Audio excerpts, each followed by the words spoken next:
Namo tassa bhagavato arahato samma sambuddhassa. Hi everyone, welcome to Dharma Earth's Dose of Dharma, and this is your dose of Dharma for the day. So we continue with our discussion on the first stanza. So there is another question. But if our elder or elders orders us to do something unwholesome, then what should I do? How do I respect this kind of person? This is also a very practical scenario, right? For some people, it is a common phenomenon sometimes in our societies. So what should we do as a layperson if our elders tell us to do this?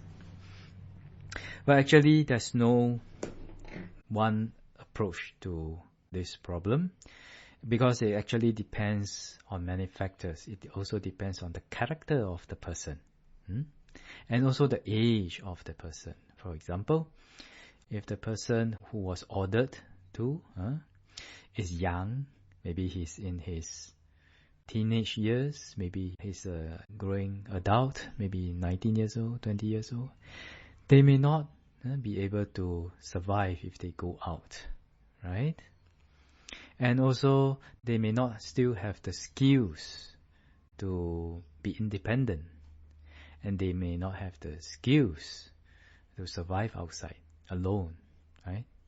And also the kind of condition the family culture is. These are some of the factors that I can think of.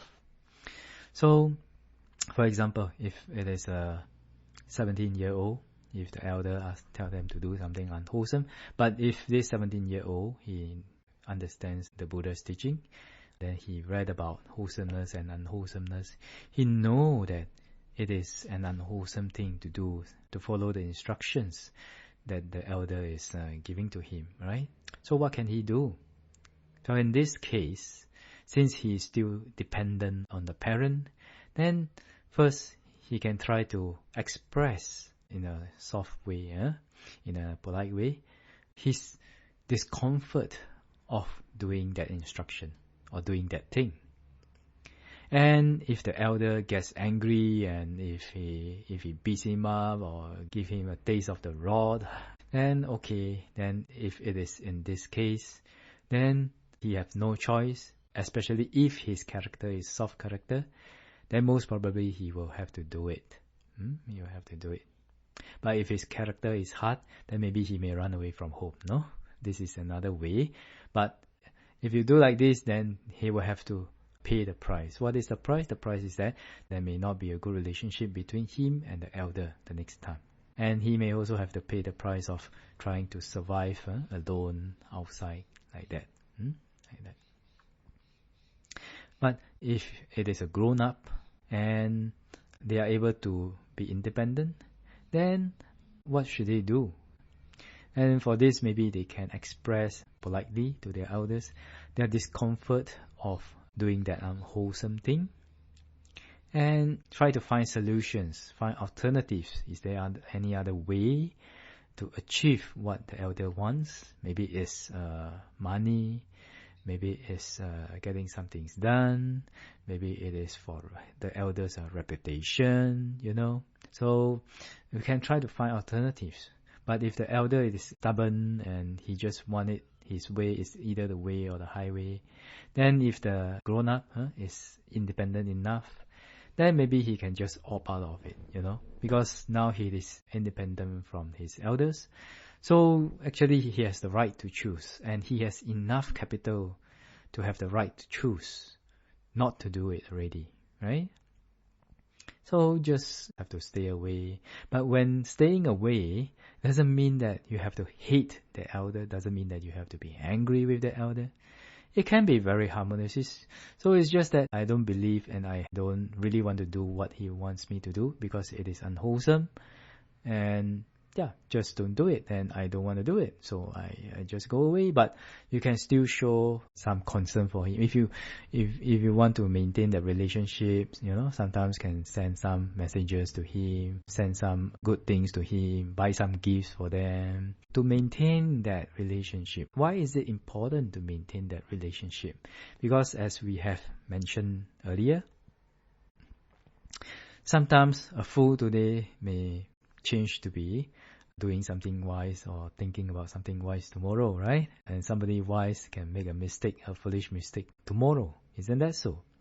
So actually, when we maintain a good relationship with the elders that is instructing us to do unwholesome things, but we don't do it, but we still maintain a good relationship with them. Sometimes when they realize that their ways of doing is wrong, it brings to suffering. Then when they need help, we are there to help. So we are not cold-blooded. You don't need to be cold-blooded to relate to this kind of elders. You can have loving kindness, compassion, and understanding, but it's just that we opt not to do it. But we must realize one thing in life is that sometimes the karma forces us into situations where we have no choice sometimes but to do some things. Actually, we have a choice, but sometimes it may not be up to us to pay the price. Like for example, the teen. If the teen or the kid, then the elder asks them to do something unwholesome, then if the kid is willing to pay the price by running away from home, and surviving on his own and things like that, then okay, that's his choice if he wants to leave home because he doesn't want to do something unwholesome. But generally 70-80% of the time in the present society, it is not easy. So you don't have to be it's either this way or no way, right? We can choose, we can try something in between, right? So if the teen is not able to support himself now, but he knows that this is wrong, but no choice, he have to do it, and he doesn't want to pay the price of surviving alone, doesn't want to pay the price of leaving home, and doesn't want to pay the price of ruining his relationship with his elders. So maybe he have to do it, but of course it will be unwholesome karma. But if they do it unwillingly, and then after that they are waiting for a time, in the meantime they train themselves to be independent. So once they are independent and they have the capital, they have the means to survive independently, then they are in a better position to make their choice, to have the freedom of choice. And how do you respect this kind of person? Same, actually, if we understand that beings, and including ourselves, sometimes are devils, sometimes are angels. So it sometimes are wholesome, sometimes are unwholesome, sometimes foolish, sometimes wise. So it's just that this person or this particular elder is 90% foolish of the time and 10% he is wise or he is wholesome. So okay though, then we appreciate that, or at least he do something good, to that extent at least he do something good. And if you get angry with him, then we can try to remind ourselves by thinking that, at least he may do something good like that, no? He's filial to his parents, or maybe he is good to his brothers and sisters. At least to that extent, he is good in that way, So when we can keep thinking about the good qualities of that person, then actually we respect the good quality of that person and appreciate that. And to that extent, we can show some, at least a little bit of respect for this kind of person. But if at that moment, if it is really, really very difficult, you have lots of anger towards that person, that means our Dharma is not strong enough to withstand the meeting of this undesirable phenomenon. Then sometimes it is better to stay away for a while and then develop our Dharma in the meantime until it is strong enough that even when you see this kind of elder, you are able to have respect to them.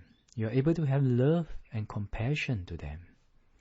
So many people in the world, they are good weather kind men. What is good weather kind men? So it means that when the weather is good, they are kind. But when the weather is bad, then it's a totally different thing.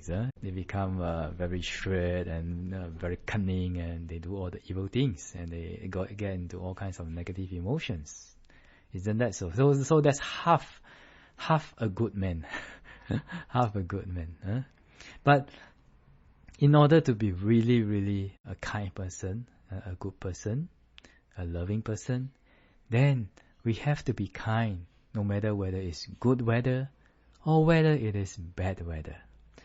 And that is a training that we have to do, to train to be kind, have compassion, to appreciate people's good qualities when the weather is bad.